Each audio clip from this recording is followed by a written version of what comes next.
नमस्कार प्रिय भैया बहनों, आदर्श शिक्षण संस्थान द्वारा संचालित ऑनलाइन शिक्षण में आपका हार्दिक स्वागत अभिनंदन। गत प्रकरण में अपने खेल के बारे में अध्ययन किया था। खेल का अर्थ और खेल के प्रकार और खेल दिवस और खेल प्रतिभाओं के बारे में अध्ययन किया था। आज का हमारा प्रकरण रहेगा योगासन। योगासन है योग प्लस आसन, दो शब्दों से मिलकर बना है और योग का अर्थ है कि आत्मा को परमात्मा से जोड़ना। आसन का अर्थ है स्थिति।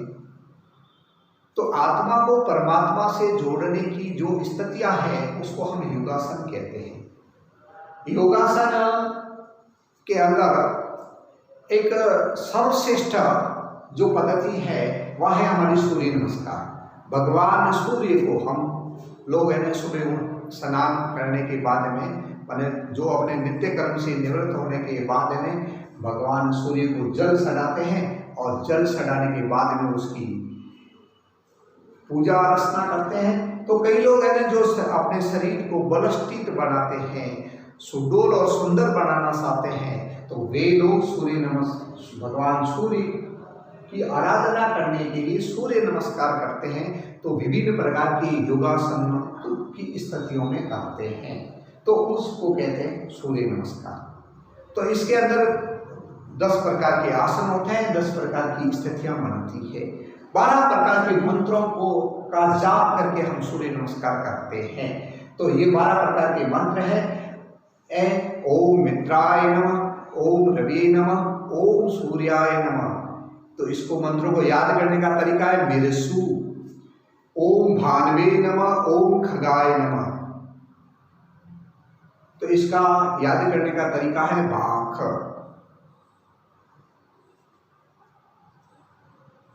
पुहि, ओम पूष्टे नमः, ओम हिरण्यगर्भाय नमः, ओम मरीषे नमः। इसको याद करने का है पुहि। तीनों मंत्रों को जोड़ सकते हैं। फिर आदित्याय नमः, ओम सवित्रे नमः। तो 2 मंत्रों को याद करेंगे तो इसको बोलेंगे आस। फिर 3 और मंत्र है ओम अर्काय नमः, ओम भास्कराय नमः, ओम सवित्र सूर्य नारायण नमः। इनको याद करने को कहते हैं आवास। तो इन 13 जो मंत्र है इनको याद करने के लिए जो मंत्र है, इन मंत्रों को याद करने के लिए याद करेंगे तो मेरसु, बाघ, पोही, आस, अबास, यह 12 प्रकार के मंत्र हैं। 13 प्रकार के मंत्र हैं। इन मंत्रों को हम याद करते हैं। तो इसके अंदर 12 प्रकार की 10 स्थितियां बनती है आसनों की और ऐसे ये करते हैं। अब यह दूसरा बात, तो सूर्य नमस्कार के क्या फायदे हैं? तो फायदा में हम देखते हैं कि हमारा शरीर है, यदि सूर्य नमस्कार के लास्ट में मंत्र में देखते हैं तो हमारी आयु बढ़ती है। आयु, प्रज्ञा, बुद्धि। तो आयु बुद्धि बढ़ती है। उसके बाद में आयु बल शक्ति बढ़ती है। तो सूर्य नमस्कार से आयु बढ़ती है, बुद्धि बढ़ती है और हमारी शक्ति बढ़ती है। हमारा शरीर स्वस्थ और सुंदर और सुडौल बनते हैं। जो आज के समय मोटापे का है, ये मोटापा घट जाता है, शरीर की कब्जी दूर हो जाती है। बहुत सारे व्याधियों में यह फायदेमंद है। इसलिए हम सब लोगों को प्रतिदिन सूर्य नमस्कार करने से ही माने बालक से लगा के वृद्ध तक लोगों ने, स्त्री से लगा के पुरुष तक सब लोगों को, वर्ग आयु के लोगों को ये करना चाहिए। अब अपने आसन में देखते हैं। पहली स्थिति में नमस्कार आसन होता है, ताड़ासन होता है, पश्चिमोत्तान है, आश्वासन है, पर्वतासन है, उष्ण नमस्कार है, भुजंगासन है। ऐसे कई प्रकार के आसन होते हैं। अब आसनों को करने का हम वर्गीकरण करते हैं। तो खड़े रहकर आसन करने वाले, तो जैसे हमें नमस्कार आसन, ताड़ासन है, पश्चिमोत्तानासन है, इस प्रकार के वृक्षासन है, गरुड़ासन है, चक्रासन है। तो ऐसे प्रकार के कई आसन हम कर सकते हैं। तो एक बैठकर है ना, जो पद्मासन के अंदर हम आसन करते हैं, तो इसमें सुखासन है, पद्मासन है, जिसको गिरवासन है, उष्ट्रासन है। तो इस प्रकार के आसन भी कर सकते हैं। वज्रासन कुछ है ना आसन है ना सोकर करते हैं, जो पीठ के बल पर सो जाते हैं तो वहाँ हलासन है, आसन कर सकते हैं, सर्वांग आसन कर सकते हैं। तो ऐसे पीठ पर बल कर भी कर सकते हैं। कुछ पेट के बल पर सोकर भी आसन है, भुजंगांग आसन है, ये कर सकते हैं।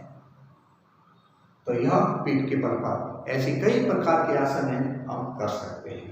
तो यह आसन करने से, आसन हम प्राणायाम के साथ में करते हैं तो हमारे जो प्राण है वो भी है ना प्रबल शक्तिशाली बनते हैं, उनको भी मजबूती मिलती है।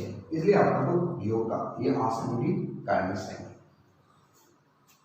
अब ऐसे है ना इस योगासन के अंदर पतंजलि ने ना अपने 8 अंगों का एक अष्टांग योग सूत्र अपने को दिया है, जिसका अंदर यम, नियम, प्राणायाम, प्रत्याहार, धारणा, ध्यान, समाधि, ये 7 है ना उसके अंग बनाए। तो यदि हम इनको करें तो जिससे हमें बहुत सारे फायदे हो सकते हैं। तो समाधि है ना इसका अंतिम लक्ष्य है, जिसको आत्मा को परमात्मा से जोड़ सकते हैं। सांसारिक जीवन की लोभ माया से है ना वो स्वतंत्र हो सकता है आत्मा। तो इसमें लोग समाधि लगाते हैं।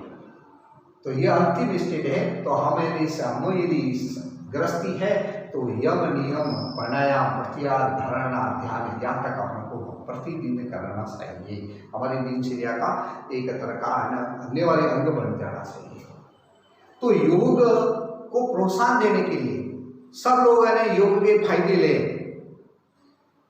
आज के वर्तमान के समय में यदि अपने को अस्पताल जाने से, पड़े रहने से बचा रहता है तो वह योगासन ही बचा सकता है। इसलिए दुनिया में जब यह कोरोना नाम की यानी कहर बसा, हाहाकार बसा, तो लोगों को अपने प्राणों को बचाने के लिए सिर्फ सबको योग और प्राणायाम की तरफ भागना पड़ता। तो आज है ना दुनिया के अंदर योग और प्राणायाम है का महत्व दुनिया में बहुत बड़ा फैल गया है। और इसी भारत सरकार ने प्रयास किया, संयुक्त राष्ट्र से निवेदन किया कि योग दिवस मनाना चाहिए। इसलिए संयुक्त राष्ट्र संघ ने 21 जून 2015 से विश्व योग दिवस का प्रारंभ किया, जो इसलिए प्रतिदिन हम प्रति वर्ष साल के 21 जून को हम योग दिवस के रूप में मनाते हैं और सब मैदानों में योग करते हैं। तो आपने जो पतंजलि आश्रम से भी यानी बाबा रामदेव भी यानी योग को इस दुनिया का में फैलाने का काम करते हैं। वो कहते हैं कि मैं आज की एलोपैथी दवाएं हैं, इन दवाओं के कुप्रभाव से बचाने के लिए लोगों को योग ही है। तो इसीलिए योग दिवस के दिन हम योगासन करते हैं, प्राणायाम करते हैं, शरीर के शुद्धिकरण की जो भी और गतिविधियां हैं वो भी करते हैं। तो इसलिए योग और खेल के महत्व को स्वामी विवेकानंद ने कहा है कि यदि भारत के नवयुवकों को बलवान बनाना चाहिए तो बलवान बनाने से क्या है, अच्छा शुद्ध सात्विक भोजन करें और रोजाना योग, प्राणायाम और खेल खेलें। इससे शरीर सुंदर, सुडौल, स्वस्थ बनेगा। तो इसलिए स्वामी विवेकानंद ने भी अपने सब लोगों से निवेदन किया है, आग्रह किया है कि आप सब लोग नियमित रूप से योग करें, खेल खेलें। इससे शरीर आपका निरोगी बनेगा, स्वस्थ बनेगा और सुंदर बनेगा, सुडौल बनेगा, आपकी दीर्घायु होगी, आपकी बुद्धि का विकास होगा। इसलिए प्रतिदिन हम सब लोगों को अपनी अमूल्य समय निकालकर शरीर के लिए 1 घंटा योगासन या खेल खेलना चाहिए।